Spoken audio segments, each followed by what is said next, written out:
आसपास की संख्या में होंगे, लेकिन बैठक में, और अगर हम उसको नया वर्ष कह रहे हैं तो हमें जानकारी नहीं नए और पुराने।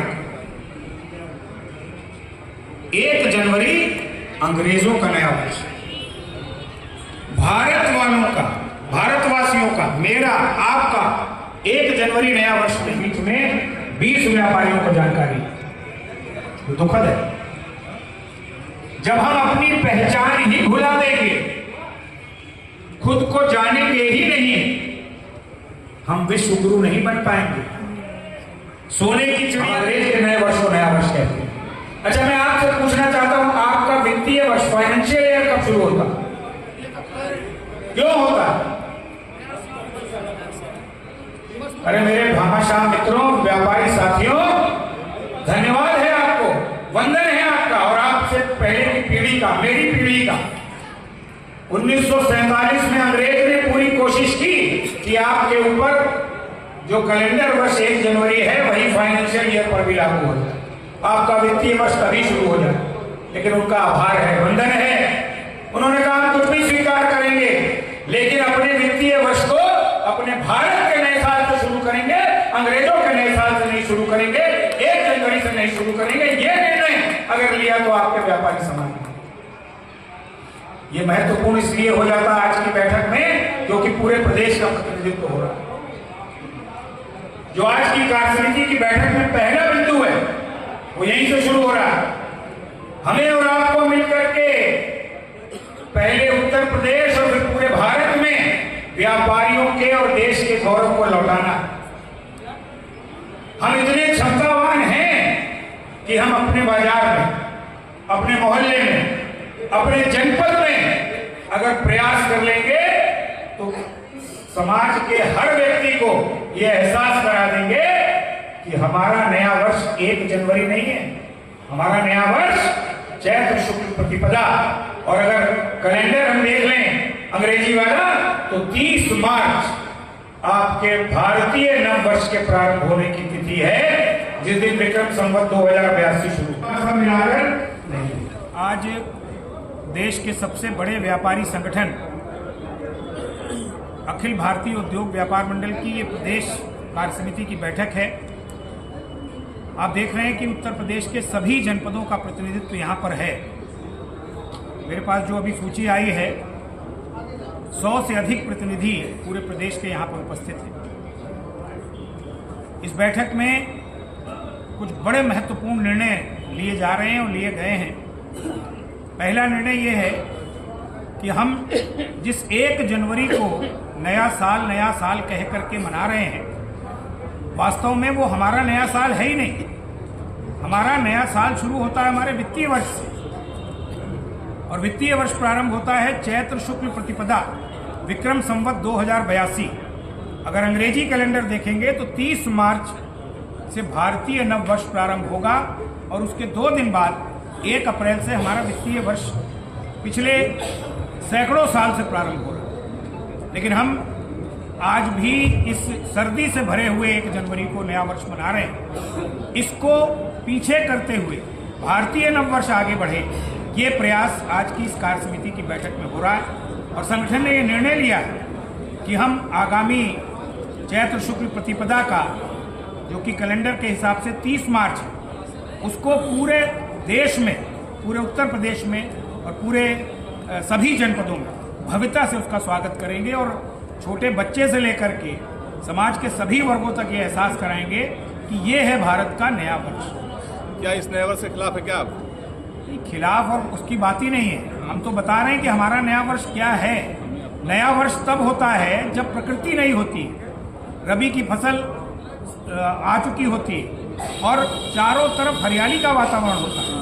आज जो वातावरण है, सर्दी में हाथ को हाथ नहीं सुझाई देता, ये अंग्रेज का नया वर्ष है, अंग्रेजों के यहाँ नया वर्ष है, भारत का नया वर्ष नहीं है। तो सरकार क्यों मना रही इसको? कोई मना नहीं रहा है, मना तो हम आप रहे हैं। आपके डीजीपी खुद शुभकामना दे रहे हैं। शुभकामना तो लोग देंगे ही, हम भी देंगे, आप भी देंगे, लेकिन हम शुभकामना दे कैलेंडर वर्ष की, हम शुभकामना दे आंग्ल नव वर्ष की।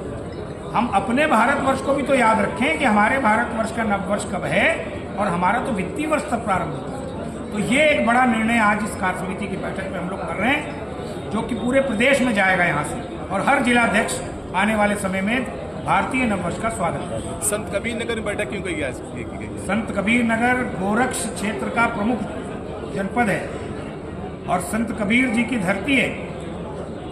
यहाँ के पदाधिकारियों की बहुत माह से ये इच्छा थी कि प्रदेश की कार्य समिति की बैठक यहाँ पर आयोजित हो, तो आज पूरे उत्तर प्रदेश के लोग सब यहाँ पर एकत्रित हुए। कुछ विषय जो बहुत महत्वपूर्ण संगठन के प्रयास से व्यापारी समाज को हासिल हुए हैं, उसकी भी जानकारी देने के लिए बैठक आयोजित की गई। आप सबको मैं बताना चाहता हूं कि इससे पहले मैं जब आया था संत कबीर नगर में 2020-21 में, हम लोगों ने इसी मंच से यह मांग की थी कि देश में शिक्षक दिवस है, देश में बाल दिवस है, देश में मजदूर दिवस है, तो देश को सबसे ज्यादा राजस्व, सबसे ज्यादा रोजगार और सबसे ज्यादा अर्थव्यवस्था को चलाने में जो सहयोग करता है, उस व्यापारी के लिए एक दिवस होना चाहिए।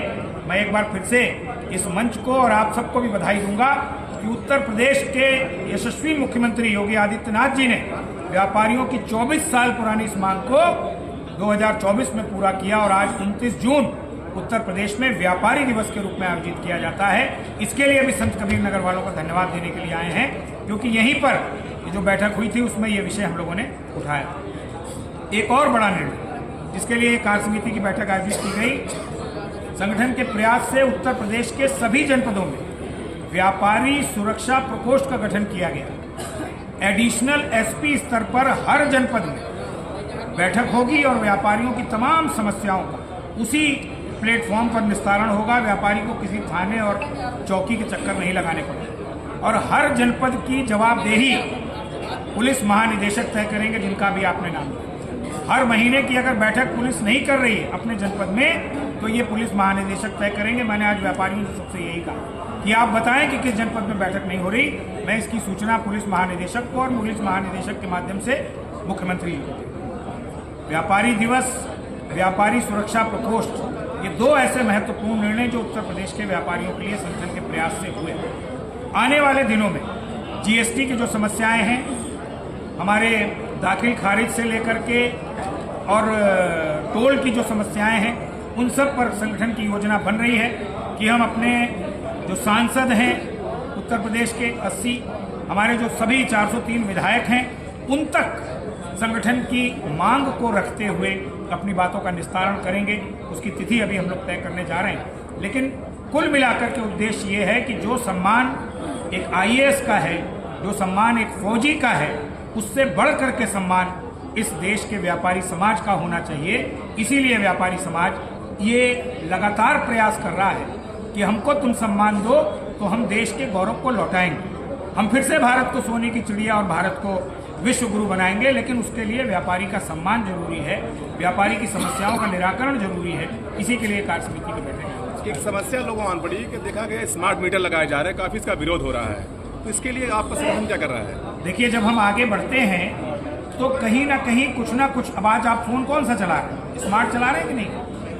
तो जब आप फोन स्मार्ट चला सकते हैं, तो अगर स्मार्ट मीटर लग रहा है और वो सही है, उससे कोई नुकसान नहीं हो रहा, मुझे लगता है कि हमें उसका विरोध नहीं करना चाहिए। बार बार मीटर क्यों बदलते हैं? हाँ, ये विषय जरूर है कि अगर कोई चीज बार बार की जा रही है तब जरूर हम पूछेंगे बिजली वालों से, लेकिन अगर वो एक बार बदल रहे हैं कि नहीं साहब पुराना उतार करके नया बदल रहे हैं, तो हमें साथ दें। इसकी सूचना भी क्यों नहीं देते हैं? इस पर बात कर लेंगे जिला स्तर। आप सभी का बहुत धन्यवाद, हृदय से आभार।